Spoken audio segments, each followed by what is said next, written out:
رسول اللہ صلی اللہ علیہ وآلہ وسلم نے ماہ رمضان کا ذکر کرتے ہوئے فرمایا، روزہ نہ رکھا کرو یہاں تک کہ تم ماہ رمضان کا چاند دیکھ لو، اور روزہ موقوف نہ کیا کرو یہاں تک کہ تم اس ماہ شوال کے چاند کو دیکھ لو، پھر اگر چاند بادلوں وغیرہ میں تم سے چھپا رہے تو اس کا اندازہ لگا کر حساب کر لو۔ رسول اللہ صلی اللہ علیہ وآلہ وسلم نے فرمایا، قمری مہینہ عام طور پر 29 دنوں کا ہوتا ہے اور کبھی 30 دنوں کا، لہٰذا تم ماہ رمضان کے روزوں کا آغاز نہ کیا کرو یہاں تک کہ رمضان المبارک کا چاند دیکھ لو، اور نہ ہی روزوں کا اختتام کیا کرو یہاں تک کہ ماہ شوال کا یعنی عید کا چاند دیکھ لو، پھر اگر تمہارے اور چاند کے درمیان میں کوئی چیز حائل ہو جائے تو اس کا حساب مقرر کر کے 30 دن پورے کر لو۔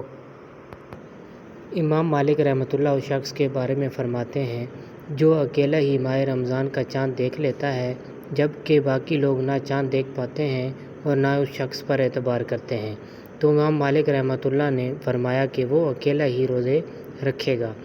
اس کے لیے یہ کسی طرح درست اور لائق نہیں کہ وہ روزے چھوڑے، حالانکہ وہ جانتا ہے اور چاند دیکھ کر یقین حاصل کر چکا ہے کہ یہ دن ماہ رمضان کا ہے۔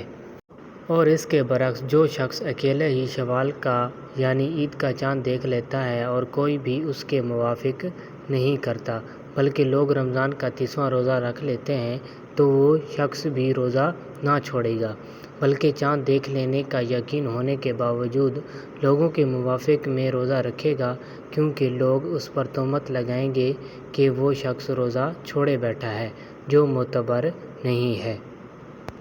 اور ان غیر معتبر لوگوں کا جب دل کرتا ہے تو کہنے لگ جاتے ہیں کہ ہم نے چاند دیکھ لیا ہے، لہٰذا ان لوگوں کے الزامات سے بچنے کے لیے وہ روزہ رکھ لے۔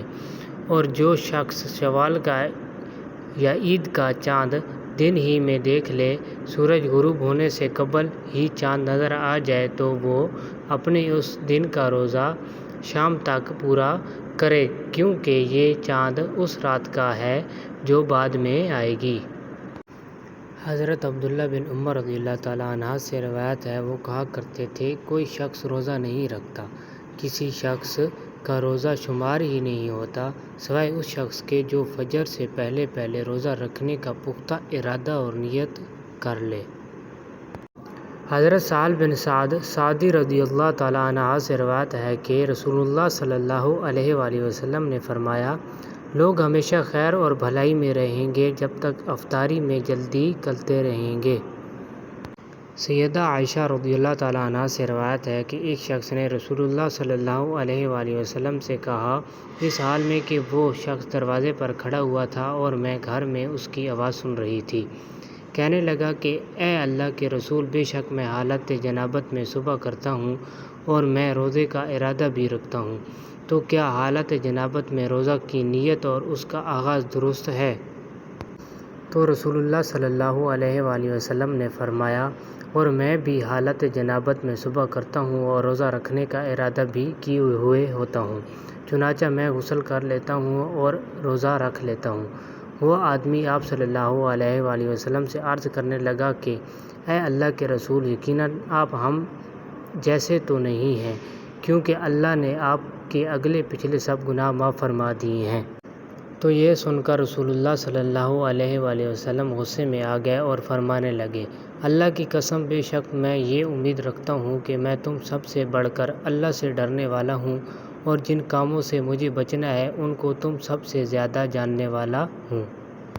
سیدہ عائشہ اور سیدہ ام سلمہ رضی اللہ تعالیٰ عنہا ازواج پیغمبر صلی اللہ علیہ وآلہ وسلم سے روایت ہے کہ رسول اللہ صلی اللہ علیہ وآلہ وسلم ماہ رمضان میں حالت جنابت کے ساتھ صبح کرتے تھے، ایسا بیویوں سے ہم بستری کی بنا پر ہوتا تھا،